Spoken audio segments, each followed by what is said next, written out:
Hello students, आज ये हमारा 4th लेक्चर है। इससे पहले हम लोगों ने 3 लेक्चर पढ़ रखा है। फर्स्ट लेक्चर में हम लोगों ने इंट्रोडक्शन ऑफ मैट्रिक्स पढ़ा था। सेकंड लेक्चर में हम लोगों ने टाइप्स ऑफ मैट्रिक्स पढ़ा। थर्ड लेक्चर में हम लोगों ने ऑपरेशंस ऑफ मैट्रिक्स यानी कि कुछ ऑपरेशन जो कि मैट्रिक्स पे लगने थे वो पढ़ा। और आज के लेक्चर में हम लोग उससे आगे मल्टीप्लिकेशन ऑफ मैट्रिक्स है वो पढ़ेंगे। नेक्स्ट जो हमारा टॉपिक है, हेडिंग दीजिए आप लोग, वो है सबसे पहले सिंगुलर मैट्रिक्स।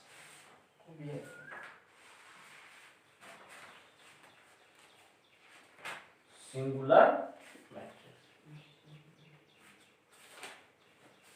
तो सिंगुलर मैट्रिक्स का आप स्टेटमेंट लिखिए।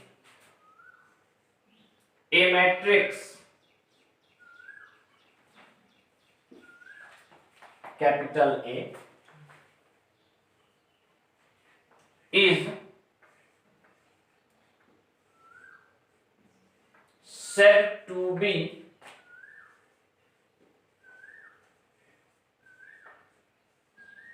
singular matrix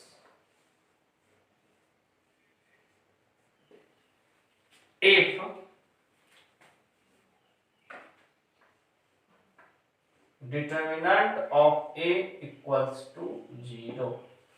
अगर किसी मैट्रिक्स का डिटर्मिनेंट 0 के बराबर हो जाए तो उस टाइप के मैट्रिक्स को हम लोग सिंगुलर मैट्रिक्स कहते हैं। क्या कहते हैं? Singular matrix.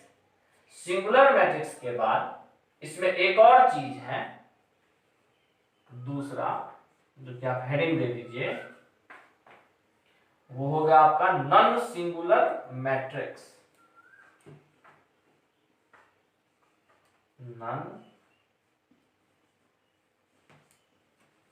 Singular matrix.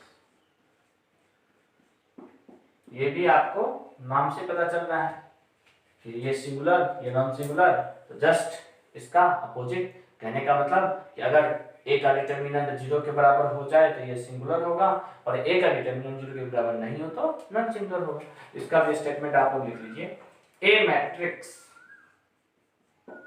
Capital है, यानी कि हम लोगों ने यहाँ पे ए को मैट्रिक्स मान रखा है, तो matrix capital A is said to B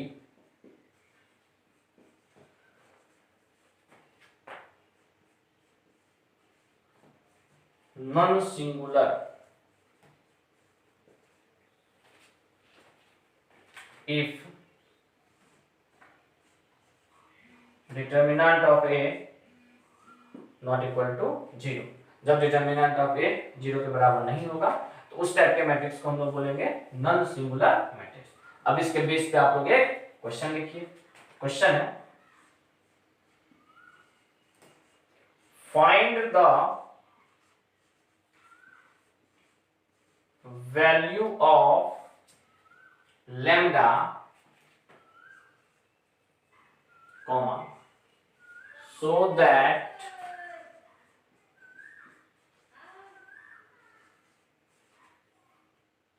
the matrix, आप मैट्रिक्स लिख लीजिए,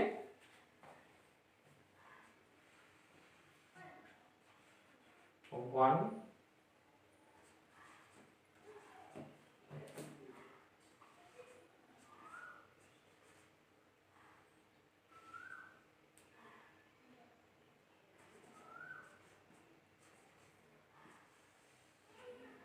is singular।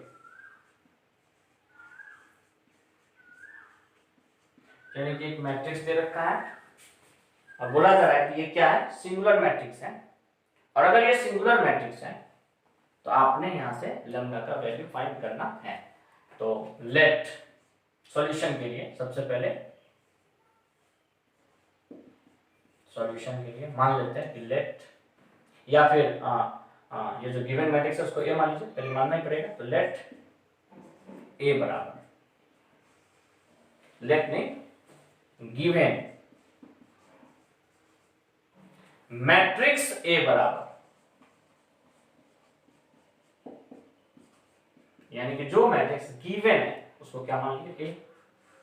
दिया हुआ है 1 minus 1 1, 2 lambda 5, 3 7 4, 4 singular matrix, 4 singular matrix, determinant of A should be 0, यानी कि ए का जो डिटर्मिनेंट होना चाहिए वो आपको 0 के बराबर होना चाहिए। अब इसका आपको डिटर्मिनेंट फाइंड करना है। डिटर्मिनेंट के लिए हमने आपको ट्रिक बता रखा है, फिलहाल हम लोग ट्रिक का यूज करेंगे।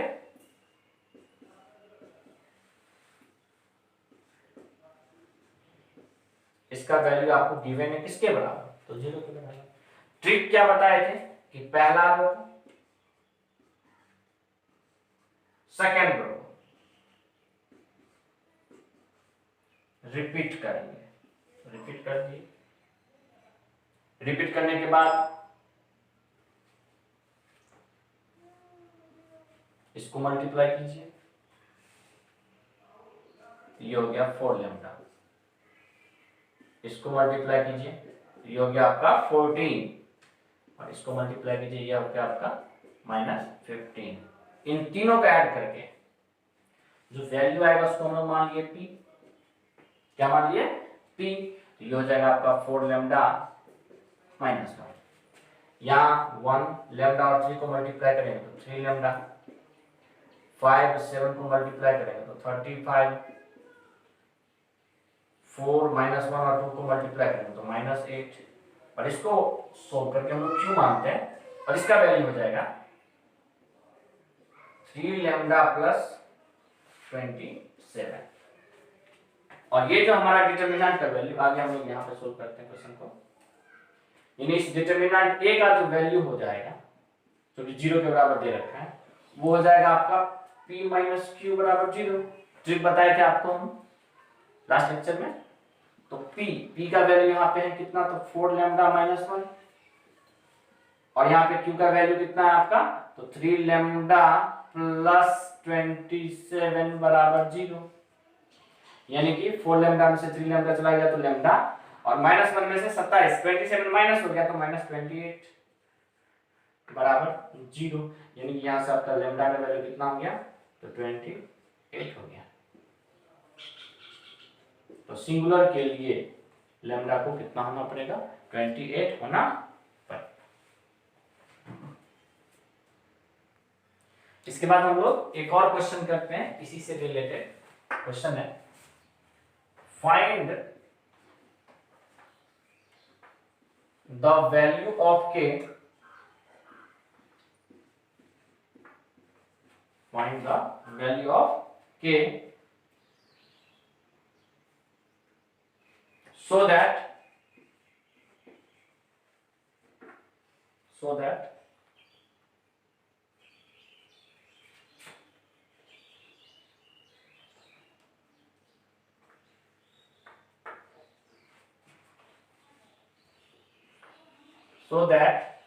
मैट्रिक्स इतना इज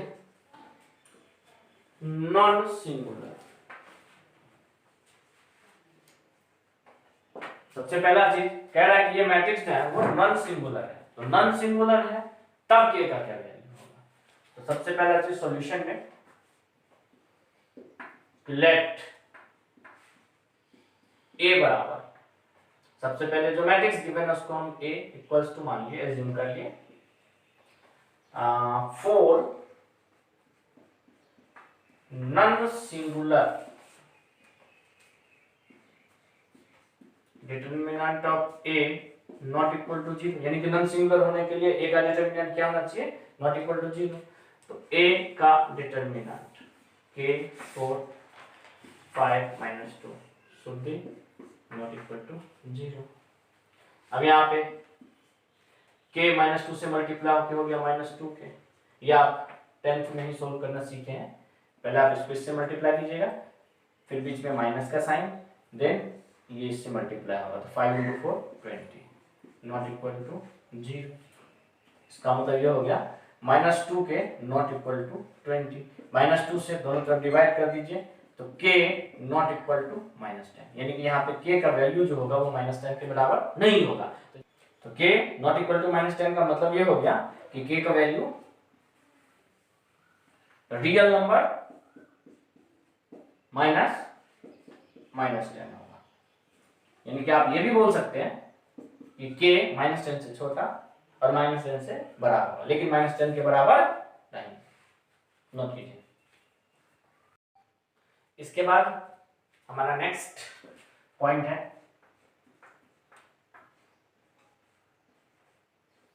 मल्टीप्लिकेशन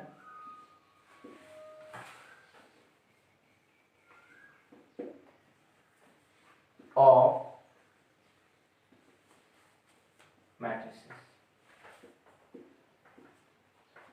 यानी कि मैट्रिक्स का मल्टीप्लिकेशन।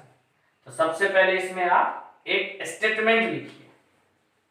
स्टेटमेंट पे लिखिए late A and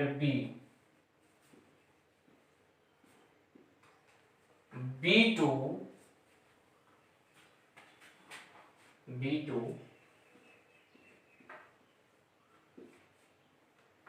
matrices such that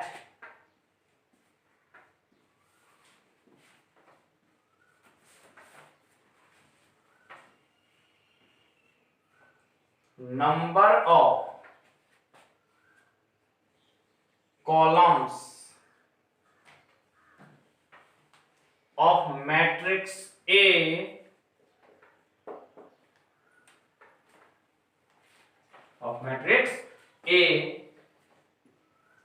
is same as number of rows of matrix B, comma, then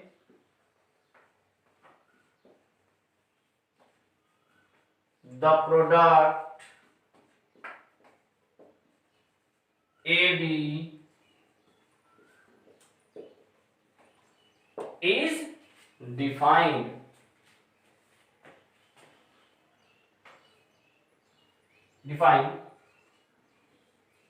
as the matrix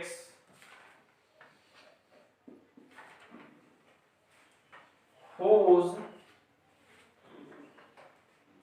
ijth element is obtained by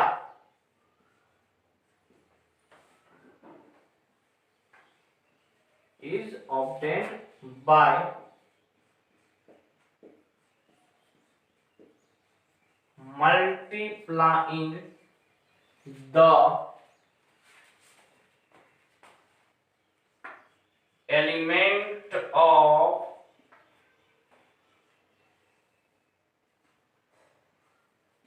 ith row of A with the corresponding elements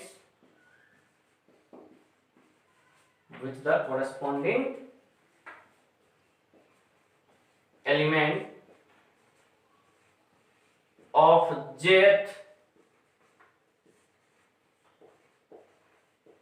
column of B, and then add। इसको आप जरा अच्छे से समझिए। Matrix multiplication है बहुत आसान, थोड़ा सा इसका स्टेटमेंट लेंदी है, स्टेटमेंट देख घबराना नहीं है। इसमें बोला क्या जा रहा है कि कभी भी आप दो मैट्रिक्स को अगर मल्टीप्लाई करते हैं तो पहले वाले यानी कि ए का नंबर ऑफ कॉलम बराबर होना चाहिए बी के नंबर ऑफ रो के। आप बोलने से नहीं समझिएगा, आप सबसे पहले इसमें एक एग्जांपल देखिए। जैसे कि मान लीजिए एक मैट्रिक्स हम यहाँ पे यूं ही 1 2 3 4 5 6। इसका ऑर्डर क्या है?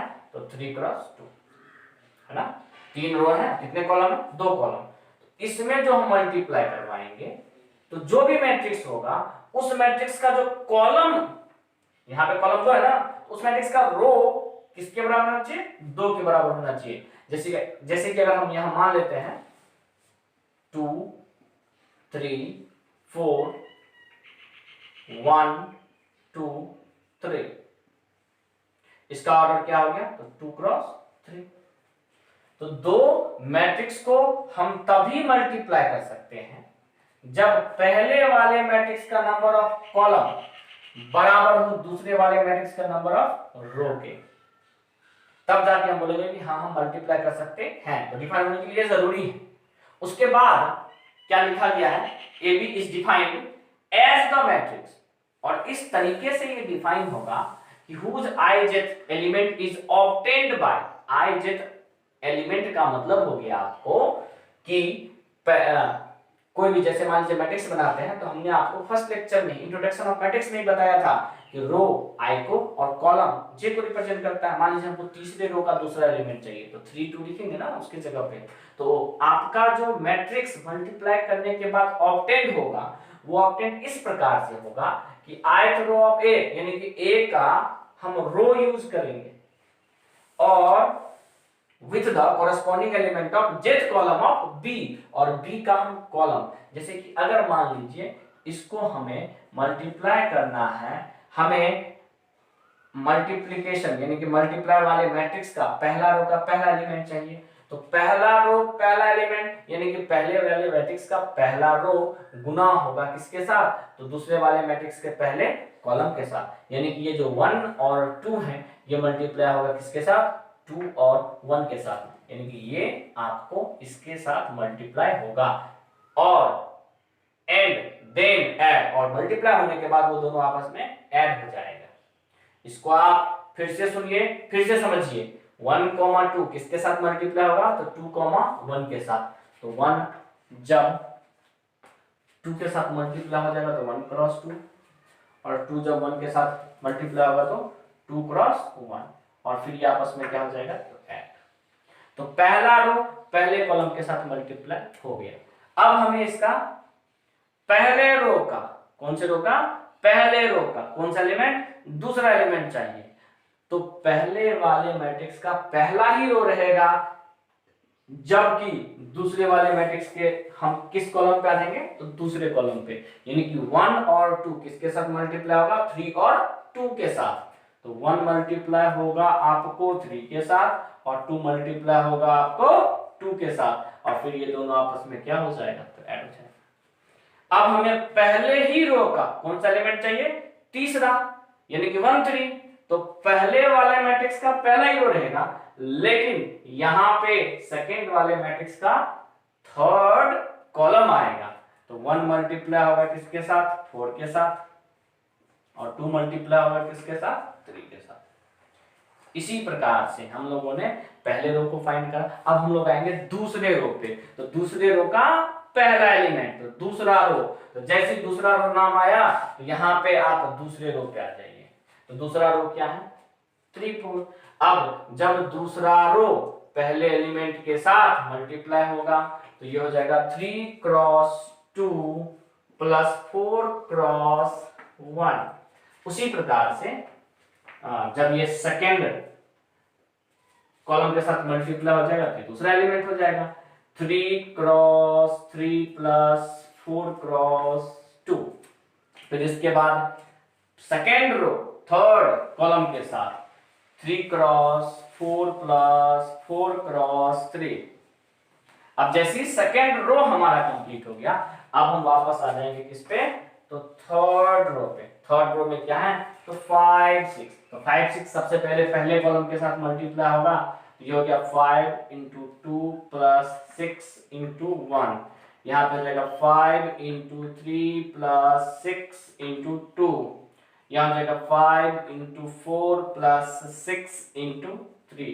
ये थोड़ा सा लेंदी होता है तो इसे डरने की जरूरत नहीं है। अब आप इसको सोल्व करके इजी वे में कैलकुलेट करके लिख सकते हैं। तो जब आप इसको ऐड कर लीजिएगा, ऐड करने के बाद आपका जो आंसर आ जाएगा, यहाँ 2 और 2 कितना हो गया, तो 4 हो गया। यहाँ 4 और 3 कितना हो गया, तो 7, 7 हो गया। 6 4 कितना हो गया, 10 हो गया। 6 4 कितना हो गया, तो 10 हो गया। 9 और 8 17 हो गया। 12 12 कितना, 24 हो गया। 10 और 6 16 हो गया। 12 और 15 27 हो गया। 18 और 20 38 हो गया। तो ये आपका आंसर। इसमें आप लोग एक और एग्जांपल देखिए, ये आपका हम फर्स्ट एग्जांपल। जैसे मान लीजिए एक क्वेश्चन है A1 B1 C1 A2 B2 C2 A3 B3 C3। इसका ऑर्डर हो गया आपको 3 क्रॉस 3, यानी कि अब आपको इतना निश्चित हो गया कि पहले वाले जो मैट्रिक्स है उसका कॉलम कितना है, तो 3 है। इसका मतलब जो इसके साथ मल्टीप्लाई होगा उसमें 3 रो होना ही चाहिए। जैसे कि मान लीजिए हम इसको x y z A B C के साथ मल्टीप्लाई करते हैं, यानी कि इसका ऑर्डर हो गया आपको कितना ऑर्डर हो गया, 2 क्रॉस 3। तो क्या इसको मल्टीप्लाई कर सकते हैं ना, हाँ नहीं, इसमें कितने रो हुए, 2 रो। यहाँ हमको कॉलम नहीं देखना है, यहाँ पहले वाले मैट्रिक्स का नंबर ऑफ कॉलम देखते हैं तो दूसरे वाले मैट्रिक्स का हमको क्या देखना होता है, नंबर ऑफ रो, जो कि सेम नहीं है, इसलिए इसको आपस में मल्टीप्लाई नहीं कर सकते हैं। तो इसके लिए हम लोग क्या कर लेते हैं, थोड़ा सा क्वेश्चन को चेंज कर लेते हैं, एक्स वाई ए बी और यहाँ रख लेते हैं हम लोग पी क्यू। हाँ, अब इसका ऑर्डर हो गया 3 रो और कितने कॉलम, 2 कॉलम, तो 3 क्रॉस 2। हाँ, क्या ये अब आपस में मल्टीप्लाई हो सकता है, तो हाँ इसी वे में ये मल्टीप्लाई हो सकता है। इसमें एक और चीज आपको देखने की जरूरत है, क्या देखने की जरूरत है, मल्टीप्लाई करने के बाद जो ऑर्डर आता है, तो पहले वाले से शुरुआत करते हैं। तो पहले वाले का ऑर्डर, रिजल्ट का ऑर्डर कितना है, 3 क्रॉस 3, तो वो हमें यहां से ऑब्टेन करना है। इसका मतलब इस वाले मैट्रिक्स का जो रिजल्ट आएगा उसका ऑर्डर क्या होगा, तो 3 क्रॉस 2। और मल्टीप्लाई कैसे होगा, तो वो भी हम लोग देख लेते हैं। अच्छे से देखिए आप लोग, सबसे पहले हम लोग फर्स्ट रो पे पहला रो को हम लोग कंप्लीट करते हैं। कितने कॉलम है, 2 कॉलम, तो बारी बारी आप मल्टीप्लाई कीजिए। पहला रो को पहले कॉलम से जब मल्टीप्लाई करेंगे, यानी कि A1 मल्टीप्लाई होगा किसके साथ, तो x के साथ, फिर प्लस B1 किसके साथ, A के साथ, फिर प्लस C1 किसके साथ, P के साथ। ध्यान रहे हम लोग पहले कॉलम के साथ मल्टीप्लाई किए हैं, अब किसके साथ मल्टीप्लाई करने जा रहे हैं, तो सेकेंड कॉलम के साथ। तो यहाँ क्या हो जाएगा, तो A1 y plus B1 B plus C1 Q। पहला रो कंप्लीट हो गया। अब आएंगे किस पे, तो दूसरे रो पे। दूसरा रो क्या है, तो A2 B2 C2, यानी ये हो जाएगा A2 x plus B2 A plus C2 P। और सिमिलरली जब सेकेंड कॉलम से मल्टीप्लाई करेंगे तो A2 y plus B2 B plus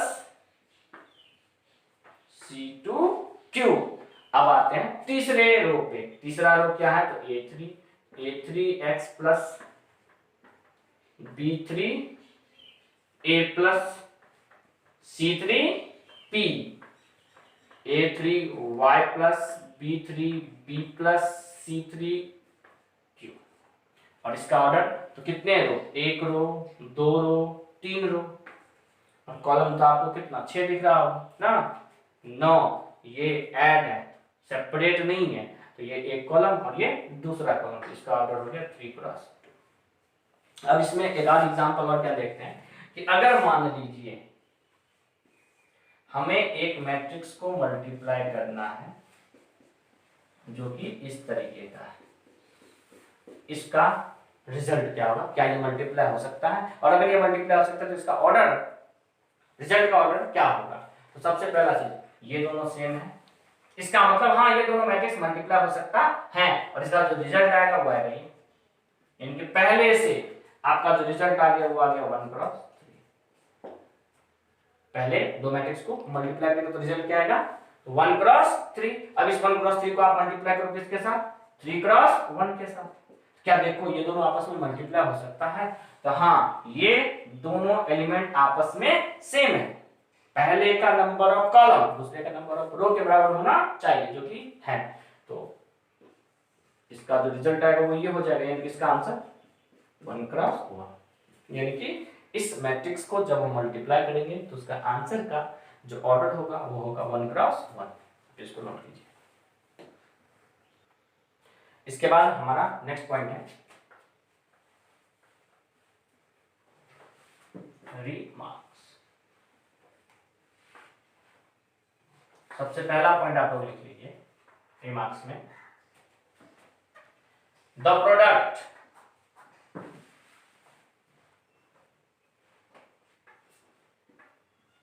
AB is defined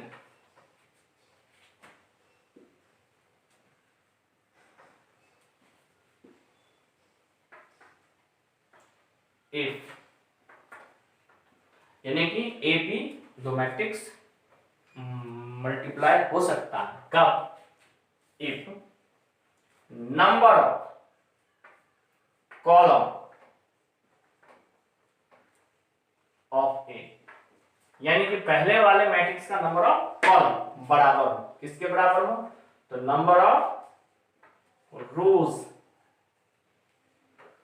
of matrix P के, पहले वाले का नंबर ऑफ कॉलम बराबर होना चाहिए दूसरे वाले का नंबर ऑफ रो के। दूसरा पॉइंट कि क्या अगर ए बी डिफाइंड होगा, ए बी इज डिफाइंड, तो इसका मतलब ये हो गया कि बी ए भी डिफाइंड होगा। क्या सही है ना, सही है, नो। अगर ए बी डिफाइंड होगा इसका ये मतलब नहीं है कि बी ए भी डिफाइंड होगा, जरूरी नहीं। एग्जांपल में जल्दी से देख लेते हैं। जैसे मान लीजिए अगर यहाँ पे एक दे रखा है एक मैट्रिक्स जिसका ऑर्डर 1 क्रॉस 2 दे रखा है और एक दे रखा है 2 क्रॉस 3। मान लीजिए ए है और ये क्या है बी, इसको क्या आपस में मल्टीप्लाई कर सकते हैं, हाँ यहाँ ए और बी आपस में मल्टीप्लाई होगा क्योंकि ये दोनों सेम है। लेकिन जस्ट इसका अपोजिट कीजिए, बी को पहले लिखिए ए को बाद में, तो क्या यहाँ ये दोनों आपस में मल्टीप्लाई होगा, तो नो। तो ऐसा जरूरी नहीं है। तो जब कभी भी ए बी डिफाइन हो तो इसका ये मतलब नहीं होगा कि बी ए भी आपका डिफाइन होगा। तीसरा, in general A B not equal to B A even if AB and BA are defined, यानी कि AB और BA डिफाइंड भी हो जाए। मान लो यहां पे नहीं हुआ था ना मल्टीप्लाई, अगर हो गया तो AB और BA जरूरी नहीं है कि बराबर ही होगा, वो नॉट इक्वल टू भी हो सकता है। नेक्स्ट चौथा है, in the product AB, AB के प्रोडक्ट में A को हम लोग प्रीफैक्टर एंड B को हम लोग पोस्ट फैक्टर बोलते हैं। एंड लास्ट, इफ अगर मान लीजिए ए कोई एक मैट्रिक्स दे रखा है जिसका ऑर्डर m क्रॉस n है और B एक मैट्रिक्स दे रखा है जिसका ऑर्डर m क्रॉस p है, देन ए बी जो मैट्रिक्स होगा उसका ऑर्डर क्या होगा। ये हम आपको अभी भी समझाए हैं कि पहले वाले का नंबर ऑफ कॉलम दूसरे वाले के नंबर ऑफ रो के बराबर होगा तभी जाके मल्टीप्लाई होगा। तो हाँ बराबर है, इसका मतलब मल्टीप्लाई हो सकता है। और इसका जो रिजल्ट होगा उसका ऑर्डर डिपेंड करता है इन दोनों पॉइंट पे, यानी कि आपका जो ए और बी प्रोडक्ट जो मल्टीप्लाई हो जाएगा उसका प्रोडक्ट होगा m क्रॉस p। तो ये कुछ इंपॉर्टेंट रिमार्क्स हैं आपके मैट्रिक्स मल्टीप्लिकेशन से रिलेटेड। तो सबसे पहले आप इसको नोट कर लीजिए। इसके बाद हम लोग प्रॉपर्टीज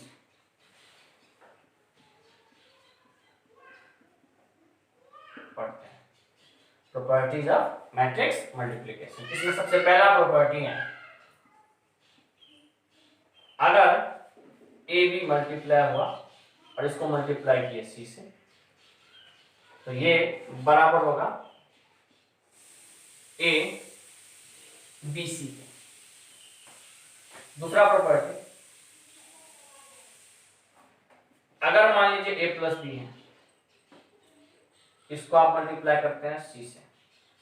यहां ध्यान रखिएगा, ए प्लस बी को किससे मल्टीप्लाई करते हैं? सी से। यहां ए बी सी तीनों मैट्रिक्स हैं, तो A into C plus B into C, यानी कि सी पोस्ट में, बाद में, तो वो हमेशा बाद में ही रहेगा, यानी कि ए के बाद ही सी और बी के बाद ही सी। अगर आप यहीं पे आप सी ए लिख देते तो आपका ये रॉन्ग हो जाएगा। नेक्स्ट तीसरा, अगर मान लीजिए यहीं पे ए को मल्टीप्लाई करना है बी प्लस सी के साथ, यानी ए यहाँ पे प्री है, तो ए हमेशा प्री ही रहेगा, पहले ही रहेगा, यानी कि ए बी प्लस ए सी। इसमें काफी बच्चा गलती कर देता है, इसको आप ध्यान से देखिए। चौथा पॉइंट है कि अगर आप ए के साथ यूनिट मैट्रिक्स को मल्टीप्लाई करते हैं तो वापस ये ए के ही बराबर आएगा, या इसको आप आई इंटू ए यानी यूनिट मैट्रिक्स इंटू ए भी लिख सकते हैं। पांचवा, अगर आप ए के साथ जीरो मैट्रिक्स को मल्टीप्लाई करते हैं तो किसके बराबर आएगा? जीरो के ही बराबर आएगा। तो सबसे पहले आप ये 5 प्रॉपर्टी नोट कीजिए।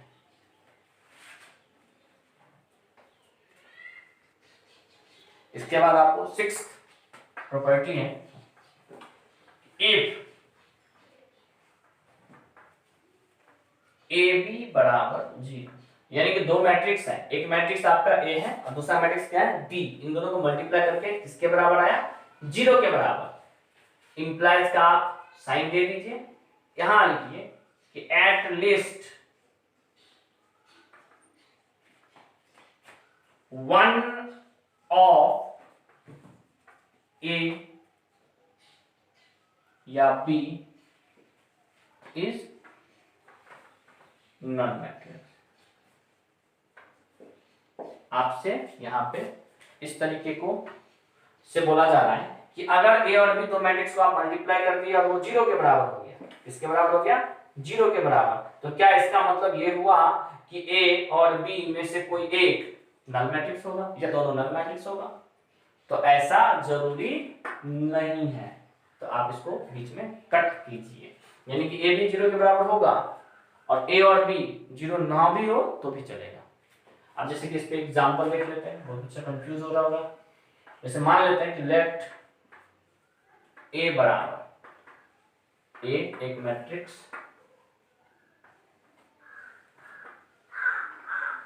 क्या ये ए नल मैट्रिक्स है? तो नो। और B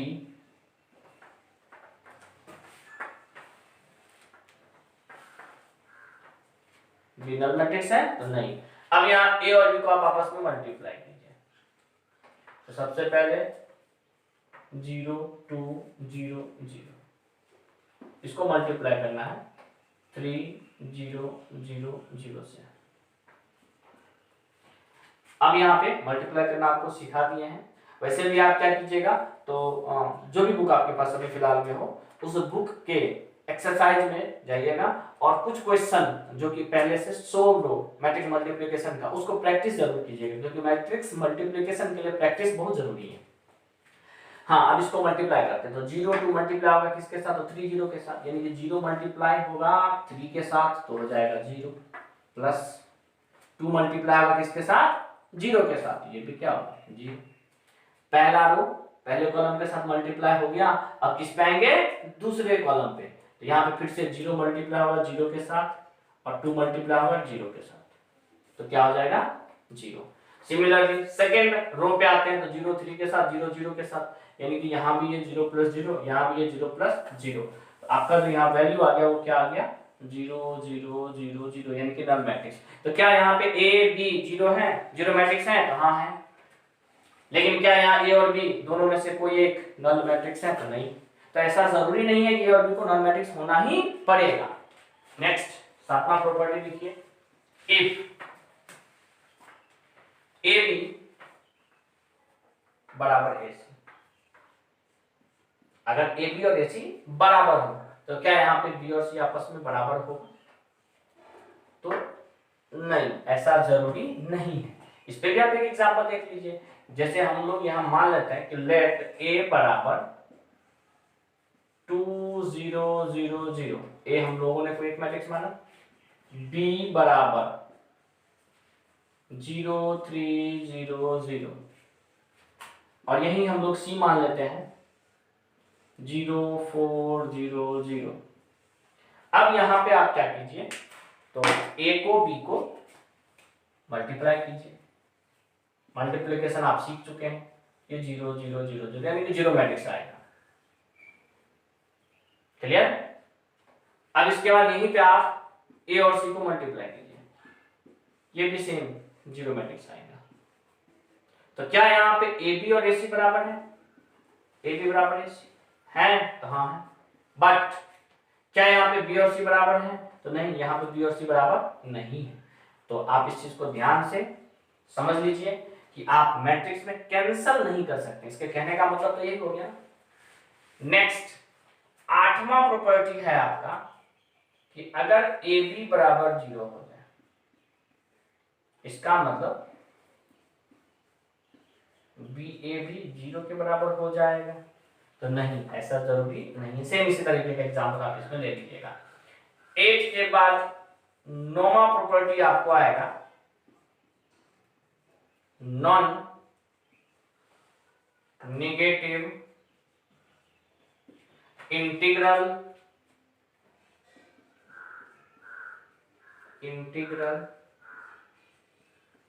power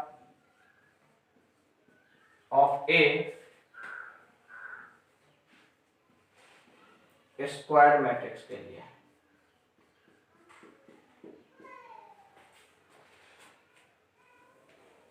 non negative integral power of A square matrix. जैसे कि मान लीजिए यहां पे आपको a का पावर में 0 दे दिया। a को हम लोग यहाँ स्क्वायर मैट्रिक्स मान के चलते हैं। लिख लीजिए पहले, let a be a square matrix. ये क्या है आपका? तो एक स्क्वायर मैट्रिक्स है।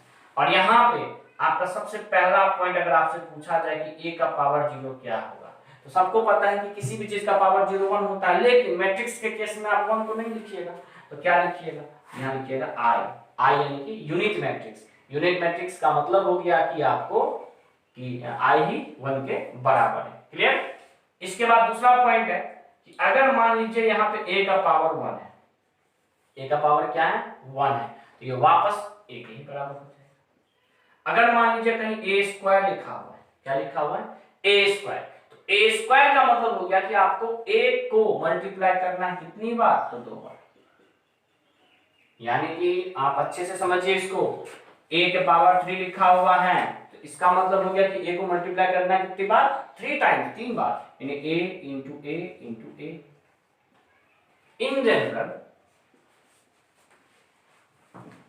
इन जनरल अगर a का पावर m लिखा हुआ है, क्या लिखा हुआ है? a का पावर m, यानी कि a को यहां हमें कितने टाइम्स? m times. कितने टाइम? m टाइम्स क्या करना है? तो मल्टीप्लाई करना है। ये सेकंड में ही आपको लिखना है, नोट कीजिए इसको। इसके बाद तीसरा पॉइंट आपका, अगर a to the power m to the power n हो, तो ये आपका हो जाएगा मैट्रिक्स a के पावर में m इंटू n। यानी कि आप लोग ये चैप्टर इंडेक्स वाला पढ़े होंगे 10th से पहले, तो वही चीज है। और यहीं पे चौथा पॉइंट है, अगर a to the power m और a to the power n को आपस में मल्टीप्लाई करो, ये a टू द पावर क्या हो जाएगा? m plus n। 9 प्रॉपर्टी हो गया था। इसका 10वां प्रॉपर्टी है कि अगर आप a प्लस बी का होल स्क्वायर करते हो, जैसे ही आप a प्लस बी का होल स्क्वायर देखते हो तो आपको क्या याद आता है, a square plus 2ab plus B square. तो वो फॉर्मूला यहाँ पे यूज नहीं करना है।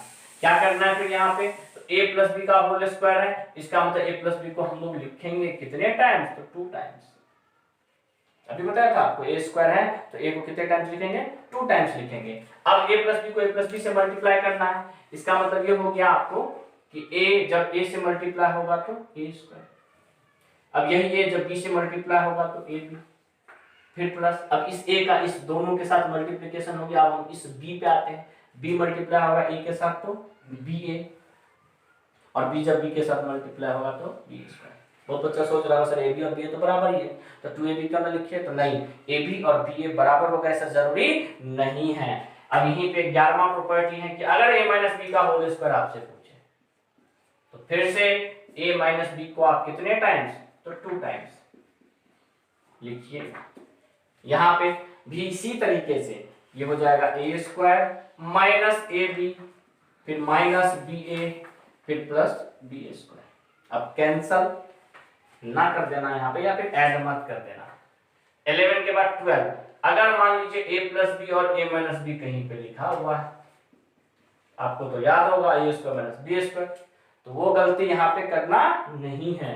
अब यहाँ पे हो जाएगा आपका a स्क्वायर, फिर यहाँ हो जाएगा माइनस ए बी, फिर यहाँ हो जाएगा प्लस बी ए, फिर यहाँ हो जाएगा माइनस बी स्क्वायर। एक आध चीज और ध्यान देना है कि अगर a को b से मल्टीप्लाई करें तो a पहले ही रहेगा, अगर आप इसको बी ए माइनस बी ए लिख देते हो तो भी गलत हो जाएगा। जो प्री है, जो पहले है वो पहले रहेगा, जो पोस्ट है वो बाद में रहेगा। इस चीज का भी हमें ख्याल रखना है। नेक्स्ट 13 नंबर प्रॉपर्टी है हमारा कि इफ a बराबर DIAG, याद आ गया होगा आपको, यहां पे a जो है आपका डायगोनल मैट्रिक्स दे रखा है n ऑर्डर का, एंड b भी एक डायगोनल मैट्रिक्स दे रखा है n ऑर्डर का। देन ये एक स्पेशल केस है और ये आपको बोर्ड एग्जाम में हर बार ऑब्जेक्टिव के तौर पे जरूर पूछा जाता है इससे रिलेटेड। इसमें 3 चीज पढ़ना है आपको। पहला पॉइंट ए कि अगर a और b को आपने मल्टीप्लाई करने को बोला जाए तो सिंपल है, सॉरी यहाँ पे भी आप b बराबर DIAG लिख लीजिए, यानी कि डायगोनल मैट्रिक्स दे रखा है AB और BB। तो a और b को जब मल्टीप्लाई करने को बोला जाएगा तो सिंपल ये हो जाएगा डायगोनल, a11 गुना हो जाएगा b11 के साथ, a22 मल्टीप्लाई हो जाएगा b22 के साथ, a33 मल्टीप्लाई हो जाएगा b33 के साथ, और इसी प्रकार से लास्ट में ann मल्टीप्लाई हो जाएगा bnn के साथ। बहुत बच्चे इसको नहीं समझे होंगे सर ये क्या लिख दिए, तो अगर आप डायगोनल मैट्रिक्स नहीं जानते हैं तो दूसरा लेक्चर में आपको टाइप्स ऑफ मैट्रिक्स पढ़ाया गया, उसको जरूर पढ़ें। अब इसी में हम एग्जांपल लिखते हैं जिससे आपको क्लियर हो जाएगा। जैसे मान लीजिए a एक डायगोनल मैट्रिक्स दे रखा है 2 0 0 0 1 0 0 0 3, और इसी तरीके से एक और b डायगोनल मैट्रिक्स दे सेम होना चाहिए, ऑर्डर b दे रखा है 3 0 0 0 2 0 0 0 4, ये भी डायगोनल 3 ऑर्डर का, ये भी डायगोनल 3 ऑर्डर का। और देन आपसे यहाँ पूछ दिया कि a और b को मल्टीप्लाई करेंगे तो क्या होगा, तो मल्टीप्लिकेशन तो आपको आता ही है, लेकिन फिर भी डायगोनल एक खास केस है, स्पेशल केस है, ये बहुत इजी वे में आपको बनेगा। जैसे देखिए यहाँ पे क्या कीजिएगा, 3 को 2 से मल्टीप्लाई कर दीजिएगा तो 6, फिर यहाँ पे 2 को 1 से मल्टीप्लाई कर दीजिएगा तो 2, फिर यहाँ पे 4 से 3 को मल्टीप्लाई कर दीजिएगा तो 12, यानी कि 0 0 0 0 0 0। फिर बोलेगा सर वो तो कुछ और था, ये तो कुछ और है, तो नहीं, सेम चीज है। यहाँ पे ये जो आपका मैट्रिक्स लिखा हुआ है इसी चीज को आप ऐसे भी लिख सकते हैं DIAG 2 1 3, इसी चीज को आप ऐसे भी लिख सकते हैं DIAG 3 2 4। आप सेम देख लीजिए, यानी कि इस दोनों को मल्टीप्लाई करोगे तो आपका रिजल्ट क्या होना चाहिए, 2 3 से मल्टीप्लाई होके 6, 1 2 से मल्टीप्लाई होके 2 और 3 4 से मल्टीप्लाई होके 12। तो सेम ही चीज तो है, नहीं है? हाँ सेम है। तो अब इसमें ए बी का तो मल्टीप्लिकेशन आपने सीख लिया। इसके बाद एक और चीज है कि ए बी और बी ए इस केस में सेम होगा। ये मत बोलना सर पहले तो बोल रहे थे बराबर नहीं होगा, तो स्पेशल केस में लिखा हुआ इन जनरल नॉट इक्वल, यानी कि अधिकतर केस में बराबर नहीं होगा, कुछ स्पेशल केस में बराबर होगा, जिनमें से ये भी एक आता है। इसके बाद आपका सी लास्ट, अगर मान लीजिए a to the power m पूछ दिया तो ये क्या हो जाएगा? तो ये हो जाएगा डायगोनल a11 के पावर है, a22 के पावर है, a33 का पावर है, और इसी प्रकार से ann का पावर m। कहने का मतलब अब यही एग्जांपल में आपका दिया है कि अगर आपसे पूछ दिया a स्क्वायर क्या होगा, तो सिंपल यहां हो जाएगा 2 का स्क्वायर यानी कि कितना 4 0 0 0, 1 का स्क्वायर तो 1 0 0 0 और 3 का स्क्वायर 9। यही हमारा क्या होगा आंसर। एक और देखिए, जैसे b दिया हुआ है, आपसे पूछ दिया कि b का पावर 3 क्या होगा, तो सिंपल 3 का पावर 3 लिख दीजिए। तो 3 का पावर 3 कितना, तो 27, 2 का पावर 3 कितना, तो 8, और 4 का पावर 3 कितना, तो 64। इसके अलावा टोटल 0 0 0 0 0 0। तो ये टोटल हमारा प्रॉपर्टी है। किसका प्रॉपर्टी है? तो मैट्रिक्स मल्टीप्लिकेशन का। इससे रिलेटेड जो प्रॉब्लम है वो हम लोग नेक्स्ट लेक्चर